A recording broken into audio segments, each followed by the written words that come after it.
movies. Movie series. Everything. I'm going. I was going to ask about COVID over there where you guys are at. What's it like over there? Because in Australia, I'll tell you guys in a sec, but I want to hear what it's like over there for each of you guys. It varies by state, right? So some of the early states had it super rough. New York is a good example. They would one of the first, probably because of how many people go there. It's like if you were to go to Missouri, for example, there's a good chance you fly from like Italy to New York, then to Missouri. And so New York got it first. Now they're kind of on the second half of the wave, and a place like North Carolina, which is maybe off the beaten path, we did not have it very bad at first. Now we're one of the states with the most rapidly growing COVID bases. But the thing is, like scary. There's a lot of places now that are having a resurgence of COVID because everybody eased up on the restrictions. All the Karens got tired of wearing their masks, and everybody's just running rampant now and just going out in public and coughing on babies and shit. And you've had huge groups of people out in public recently. Why? I didn't hear about that. Yeah, what do you mean? I actually had a bit of a back and forth with Ethan Klein. I did see some kind of a parade the other day. What was that about? There's fireworks. There was a lot of fireworks. That's a good one. It sounded like some kind of a band playing. The curve seems to be going back up again. In a lot of people seem to have caught it. So that's not fireworks.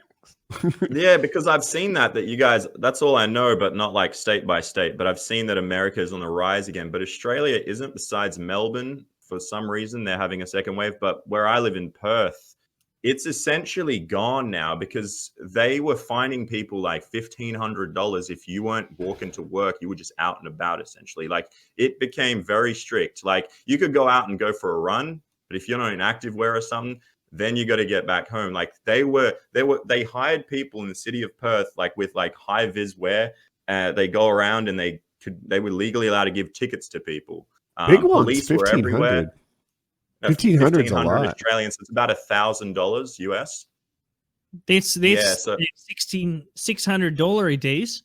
And what's crazy is, so I live in an apartment in downtown, and so next door to me is a hotel. And I'm not going to say the hotel. I almost did. Which one? I forgot I was.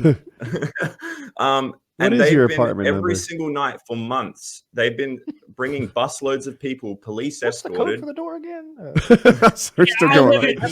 413 Poisonous Snake Avenue. Yeah, anyone that's been coming from overseas that would land here would get automatically put on a bus, police escort to this hotel every night. I just see red and blue lights outside. I'm like, and I hear the bus like just stalling there, and I'm like, oh boy, here comes another 20 people that are probably infected, and they have to be there for 20 days. That's how it is around the whole country. People that enter the country, they have to be put into hotel quarantine for 2 weeks, and then state by state, you're not allowed to travel interstate. All the borders are closed, so there's no flights. The driving is like, you can't, because there's checkpoints and stuff, and they shut it down. And now we're 3 weeks away from having crowds full of 60,000 people at sports games again. Right now, we're playing our leagues empty, but in my city, because we've specifically eliminated it because they went so hard on it,